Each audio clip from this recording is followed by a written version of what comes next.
હા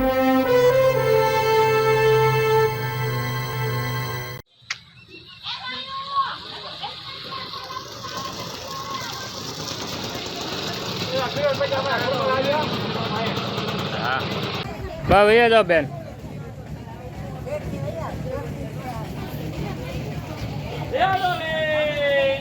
પડીને હાથ પગ ભાંગ્યા છે.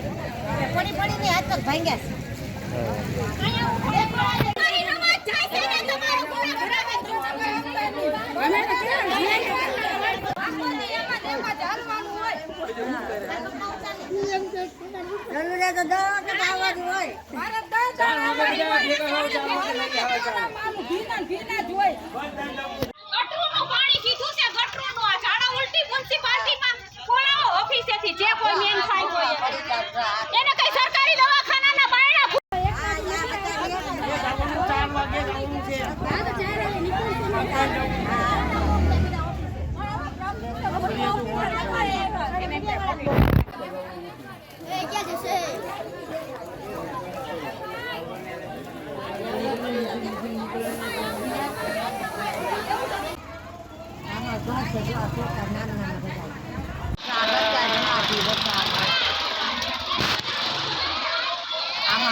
છોકરા હાવ નાના છે બધા.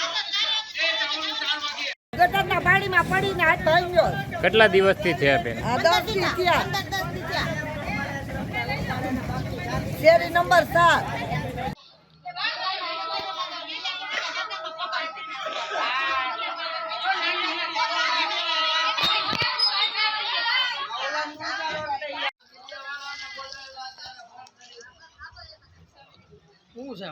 શાંતિ છે. આનું કાક હવે ઉપર જવા દે કઈ હરકી જગ્યાએ. એટલે તમતા ને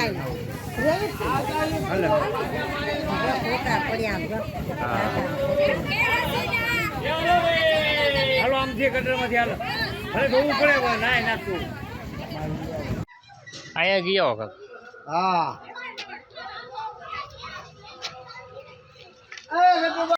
અરે જલ્લો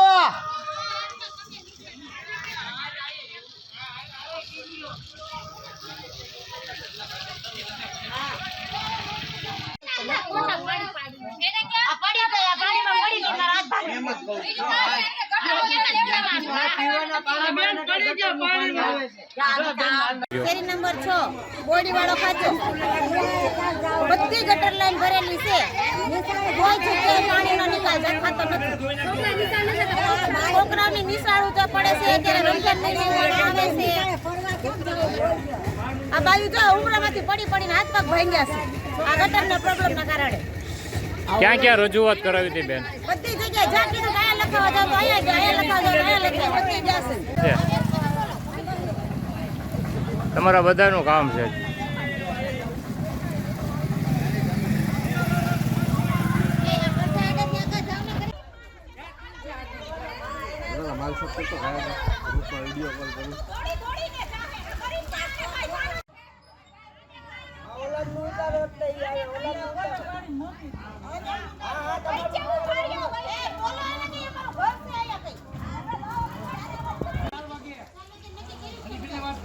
હા જવાનું છે.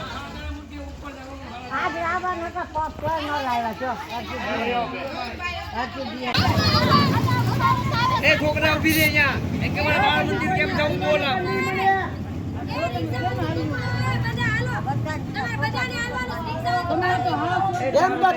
હા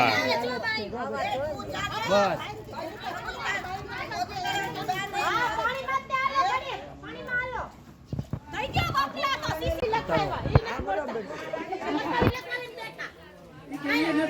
પૈસા ભરી દીધા તો એક મંજૂર નથી. ગરીબ માણસ છે તો કાઈ ફેંકી દેવાના છે.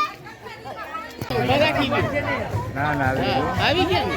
હા અને કે આ બધા છોકરાઓ જો આમાં 12 મહિનાથી આ રામાયણ છે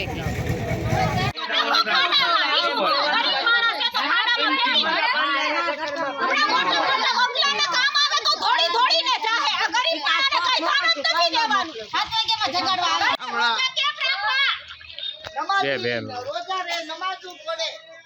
પંદર દિવસ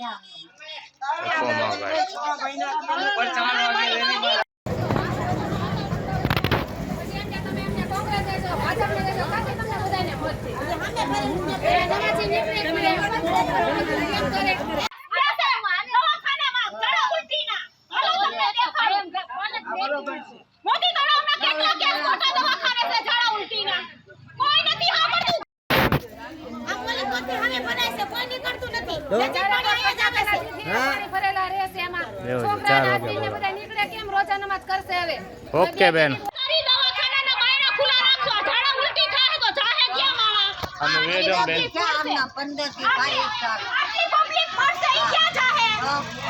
શેરી નંબર 6 આ અમે તળાવમાં રહી છીએ, ગરીબ માણસ છીએ એટલે ધ્યાન નહીં દેવાનું કાંઈ. આ દર સરકારી હોસ્પિટલમાં અમારા માણસોના બચ્ચા કેટલા છે, તમે મારી હારે હાલો દેખાડું તમને. આ બધાને ઝાડા ઉલટી થઈ ગયા છે. આ મહિના દિવસથી પ્રોબ્લેમ છે, જેવા તેવા હરિયા મારી વયા જાય છે. અને આજે અમે ગટરનું પાણી પીધું છે. તમે કયો તો નકર હવે તમે અમને ચોખ્ખું પાણી આપો છો કે નથી આપતા? અત્યારે સમસ્યા શું છે બેન? ગટરની 4 એકર આખું મોટી તળાવ ભરેલું છે. એકઈ ગટર લાઈન એમ નથી કે ખાલી છે, એકઈ ગટર લાઈન ખાલી નથી કે બધી હચો હચ ભરેલું છે. આમાં અમારે રોજા રાખવા, નમાજ, અમારે રમજાન મહિનો આવે, કાક ધર્મનો તો વિચાર કરો. ક્યાં રજૂઆત કરાવી હતી બેન? બધાય અહીંયા લખાવા જાય છે તો બસ આવે છે. ચાવડી ગઈ મ્યુનિસિપાલિટી ઓફિસે લખાવી તો કે હા આવી જાહે, લખાવી તો કે હા આવી જાહે, બસ હા હરિયા લઈને આવે જાણે ગટર સાફ કરવા. પણ આનું કાઈ નિકાલ થતો જ નથી, કાઈ નિકાલ નથી થતો. તમારી માંગ પૂરી નહીં થાય તો શું કરશો બેન? હવે અમારે ક્યાંક જવું પડશે, મેન ઓફિસે. બીજા શું સાહેબ આઈના જે હશે ને મેન ઓફિસ, મ્યુનિસિપાલિટી ઓફિસની જે મેન હોય છે ને, અને મત લેવા આવે અમે ખુશી લઈ લે. હું ખુદ જાઉં છું 10 બાયુને લઈને મત દેવા, તો મારું ન સાંભળવાનું. ઓકે હાલો. હું ખુદ મારા ખાચાની 10 બાયુ લઈને મત દેવા જાઉં છું.